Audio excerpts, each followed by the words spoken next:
Hello student, कैसे हैं आप लोग। हमारी उर्दू की किताब है तितली किताब। आज हम इसमें अपने नेक्स्ट जो है किताब पढ़ेंगे, अपना हर्फ पढ़ेंगे जो है त।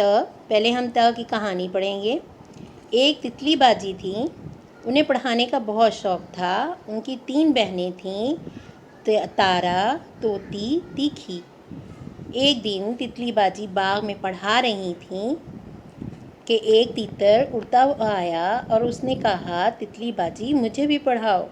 तितली बाजी ने बोर्ड पर एक तलवार और तीर बनाया और गाना गाया, तीर से ना तलवार से हम तो पढ़ेंगे प्यार से। तीर से ना तलवार से हम तो पढ़ेंगे प्यार से। इतने में दोपहर हो गई। सब बच्चों को भूख लग गई।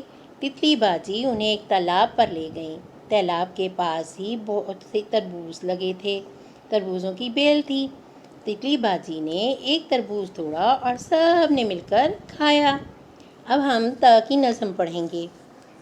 हाथ उठाओ, ताली बजाओ, 2 नुक्ते अब ता पर लाओ। हाथ उठाओ, ताली बजाओ, 2 नुक्ते अब ता पर लाओ। त तीतर, त तीतर, त तीतर, त तरबूज, त तरबूज, त तरबूज, त तीर, त तीर, त तीर। अब हम सफ़ा नंबर 10 पर इसकी मश्क करेंगे। सफ़ा नंबर 10 पर हम त की मश्क करेंगे और तरबूज में हरा रंग करेंगे। अब हम सफ़ा नंबर 10 पर त की मश्क करेंगे और तरबूज में हरा रंग करेंगे।